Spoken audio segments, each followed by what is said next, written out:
და ჩვენი გადაცემის მეორე ბლოკის სტუმრები ვაგრძელებთ თემას სახელმწიფო ბანკი თუ რა გავლენას მოახდენს ის საზოგადოების სხვადასხვა ფენის წარმომადგენლების ცხოვრებაზე.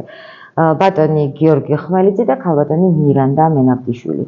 ახალი ძალა ქართველი ფერმერები და ბატონი გიორგი კი საზოგადოების წარმომადგენელია, რომელსაც ბიზნესთანაც ჰქონდა შეხება და სხვადასხვა პროექტების ავტორიც ბრანდებით, ხო? მოდით პირველი კითხვა მინდა დავსვა. თქვენ ალბათ უკვე საქმის კურსში ხართ, მიდით პირველი ბლოკის სტუმრებს, ბატონო გიორგი. სახელმწიფო ბანკი რა გავლენას მოახდენს ეს საზოგადოების ცხოვრების გაუმჯობესებისთვის და პირადად თქვენ როგორც სხვადასხვა პროექტების ავტორები მით უმეტეს თუ გავითვალისწინებთ იმას, რომ დღეს უკვე გრანტები ძალიან ცოტა შემოდის ჩვენს ქვეყანაში და ფაქტიურად არც არის ეს გრანტები და სხვადასხვა რეგულაციები არის დაწესებული. დაგეხმარებათ თუ არა სახელმწიფო ბანკის არსებობა ქვეყანაში? პირველ რიგში მოგესალმებით. მინდა გითხრათ, რომ ქალბატონი მამისამ ძალიან ლამაზად და კარგად ჩამოაყალიბა თავისი პროექტი, რასაც ქვია, ესე იგი, სახელმწიფო ბანკთან დაკავშირებით. ჩვენ ფაქტიურად დღესდღეობით ძალიან ცუდი მდგომარეობა გვაქვს ქვეყანაში, იმასთან დაკავშირებით, რასაც ქვია, ვთქვათ, სესხის აღება ელემენტარული, მაგალითად, ან თუნდაც აღებული სესხის ეს რეფერენცია, ან ვთქვათ, ჩანაცვლება, ან გადახდა. ანუ ამასთან დაკავშირებით თითოეული ქართველი მოქალაქეს აბსოლუტურად ყველას აქვს სესხი. აი, მუშაობს, არ მუშაობს თუ ასე შემით რა, არ აქვს მნიშვნელობა. ძალიან არის დღესდღეობით ჩვენ ფაქტიურად ყველამ ვიცით რა მდგომარეობა აქვს ქვეყანაში, აქედან გამომდინარე, ყველამ ვიცით, რომ ეს ბანკები, რომლებიც არსებობენ, საერთოდ არ არიან ქართული ბანკები და არ არიან საქართველოზე მორგებული და ქართულ მოსახლეობაზე მორგებული. აქედან გამომდინარე, ჩვენი აზრი და ჩვენი კონსოლიდაცია არის იმაში, რომ აუცილებლად უნდა მაქსიმალური გავაკეთოთ იმისათვის, რომ ეს სახელმწიფო, სახალხო თუ არ ვიცი როგორი ფორმა მიეცემა ამას, ესე იგი ჩამოყალიბდეს და ეს იყოს ხალხისთვის, ეს იყოს ადამიანებისთვის, რომელიც დღესდღეობით ცდილობს, რომ იშოვოს, ცდილობს, რომ რაღაცა წვლილი შეიტანოს ქვეყნის განვითარებაში. და ამჟამად ამისი, ესე იგი, ნული ყურადღებაა რა, არავენაირი დახმარება არ არსებობს. და ეს იქნება აბსოლუტურად ბრწყინვალე გადაწყვეტილება სახელმწიფოსის თუ რა თქმა უნდა ამაზე წამოვა და თითოეული ჩვენთაგანისთვის აი ამ ბრძოლას ძალიან დიდი მნიშვნელობა აქვს ჩემი აზრით. აი მე მაგალითად პირადად ძალიან სერიოზული პროექტები მაქვს. თქვენს პროექტებზე მოგვიანებით ვისაუბროთ, შემდეგი კითხვა ზუსტად დავსვათ. ქალბატონო მირანდა, თქვენ ხართ ახალი ძალა ქართველი ფერმერების წარმომადგენელი, ხო? ზუსტად იმ ადამიანების გუნდს წარმოადგენთ, ფერმერებს, მეწარმეებს, რომლებზეც დგას ქვეყანა და დგას სახელმწიფო. აი თქვენი აზრით, რა შეღავათი გექნებათ თქვენ თუნდაც დაბალპროცენტიანი სესხებით, თუნდაც გრძელვადიანი სესხებით? მე როგორც ვიცი, თუნდაც წახან ქალბატონი ირინაც ამბობდა, აგრობანკის დაარსებაც იყო დღის წესრიგში, თუმცა ვერ გაკეთდა. აი თქვენ და თქვენს ფერმერებს რა შეღავათს მოგცემთ სახელმწიფო ბანკის არსებობა? მოგესალმებით, კახეთიდან ერთ-ერთი შრომელი და ფერმერი ადამიანი, რომელიც ჩემი ხალხის გვერდით 24 საათით გავარ და ხედავ რა მდგომარეობაში არიან. იცით რა, ეს იქნება ყველაზე დიდი ძალა და შეღავათი, რომ გაძლიერდეს სახელმწიფო. ანუ ძლიერი სოფელი, ძლიერი სახელმწიფო. თუ ჩვენ ზუსტად საძირკვლით არ დავიწყეთ აღორძინება, როგორც წინა შეხვედრაზე გითხარით, ხო, მთავარი არის სახელმწიფომ რაღაც მინიმალური დახმარება. მინიმალური დახმარება ეს არის, რომ ვთქვათ 30 კვადრატულზე გავაკეთო მე სათბური, ვთქვათ ზამთარში მოვაწოდო პროდუქცია, ან ვთქვათ 1 ჰექტარზე მოვიყვანო პომიდორი. იმხელა პროცენტები ემატება ჩვენს სესხებს, რომ აღარ აქვს აზრი იმ შრომას, ჩვენს შრომას, იმიტომ რომ მთლიანად ბანკებისკენ მიდის. აი ახლა მე მაგალითად 18 ტონა ყურძენი გამიფუჭდა, ვერ გავყიდე 18 ტონა ყურძენი. რაც გავყიდეთ, ისიც ფასნაკლებად გავყიდეთ, წარმოიდგინეთ და მე რომ მაქვს ძალიან მაღალ პროცენტიანი ბანკიდან აღებული სესხი, ხო, მიწევს რაღაცების გაყიდვა, რომ ის გადავიხადო.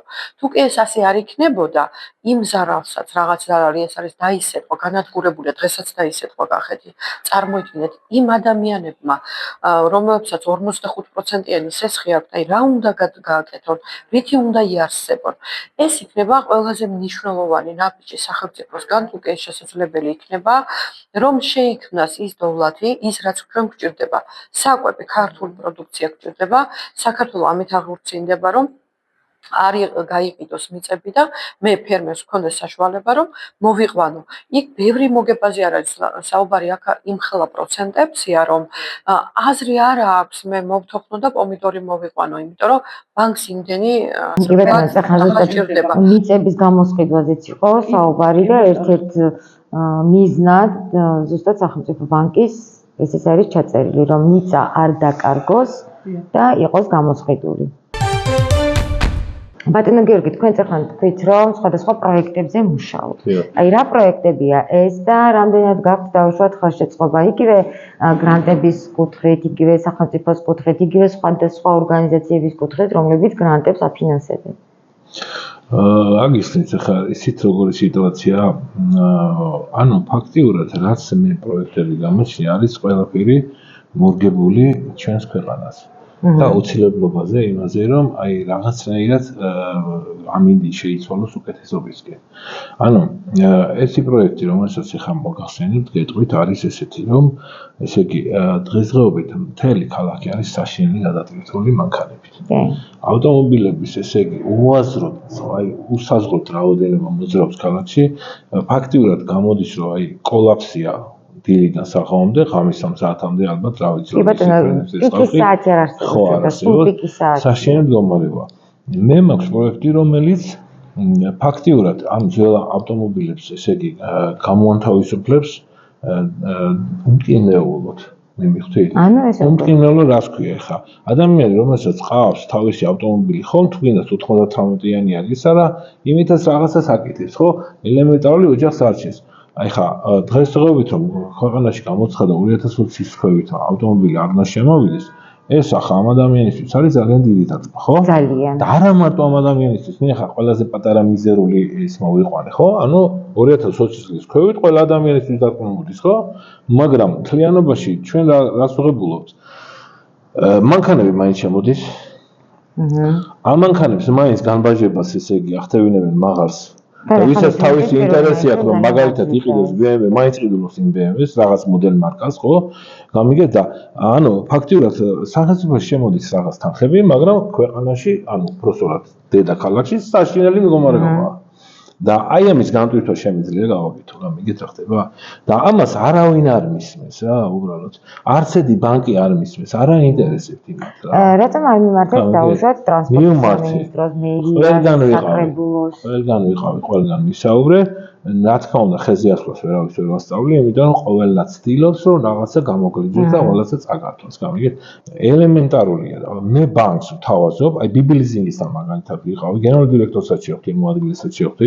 ძალიან მოეწონათ ეს პროექტი ჩემო ბატონო და ნუ საბოლოოდ მითხრეს, რომ იმდენად გრანდიოზული პროექტია, რომ ამას ჩვენო კიდევ ვაფინანსებთ, მაგრამ ეხლა თქვენო 9 მილიონიანი პორტფელს ითხოვთო და 1.5 მილიონიანი ქონება უნდა ჩამიდოთ და ეხლა 1.5 მილიონიანი ქონება რომ მქონდეს, რა მინდა მაგასთან?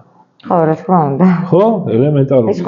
ეს ყველაფერს თავიდანვე. ნებისმიერი პროექტის თუ იდეის განხორციელებით. ანუ ფაქტიურად არსებობს პროექტი, რომელიცაც ესე იგი ქვეყანაში დასაქმდება დაახლოებით აი მინიმუმ 1000 ადამიანი, დაახლოებით 1 მილიონ ადამიანს, ესე იგი, შეღავათი გაუკეთება თავისი ავტომობილის ნორმალ ფაში ჩაბარების თუ გაყიდვის თუ ასე შემდეგ, მაგას ახლა ამიტომაც არ აქვს ასეთი მნიშვნელობა აქ მაგის გაჩვენებას არ დავიწყებ, არც მაგის იდეა არ აქვს, მაგრამ არაფერს არ აკეთებენ ამისთვის რა, საერთოდ.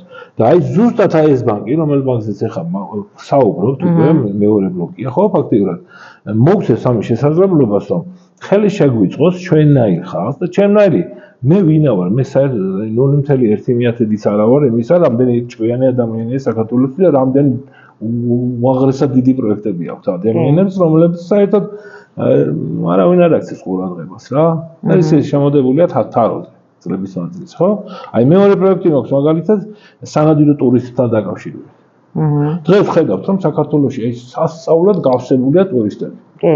და როგორ ფიქრობთ ეს ტურისტები ახალგაზრდები არიან?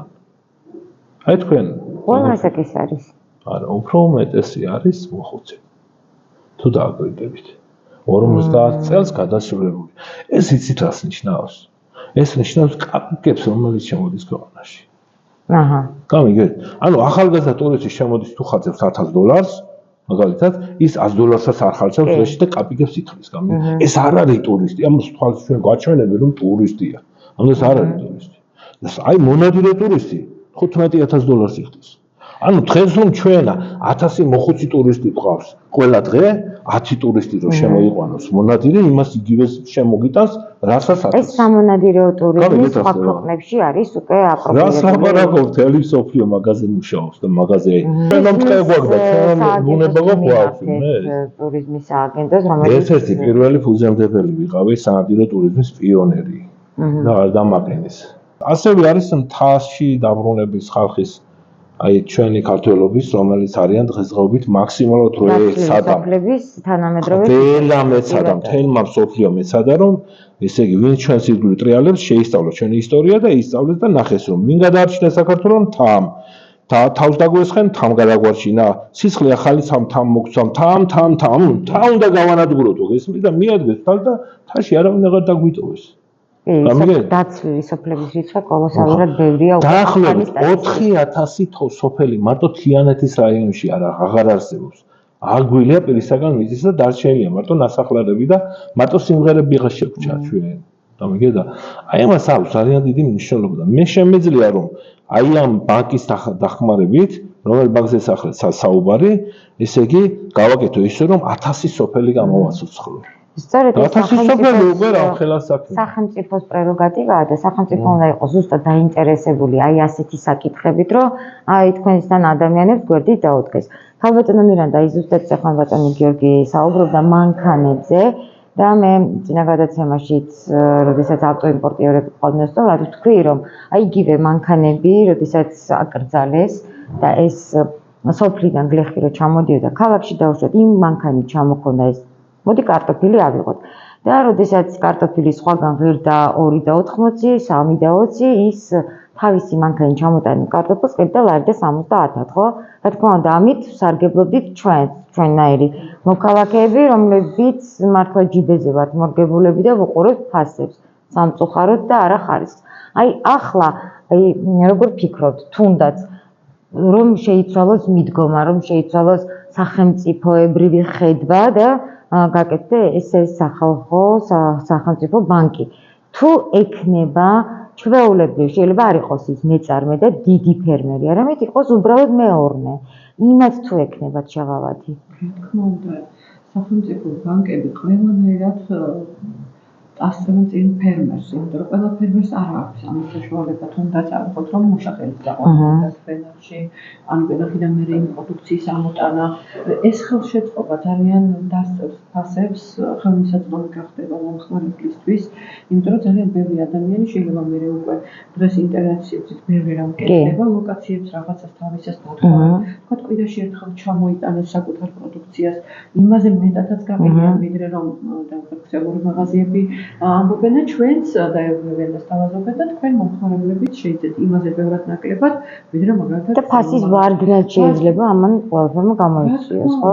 ანუ ფერმერისთვის ფასის მომატება გახდება, იმიტომ რომ ქსელურ მაღაზიებში, როგორც აღნიშნეთ წინა შეხვედრაზე, ასტრალურად მომატებული ფასებია.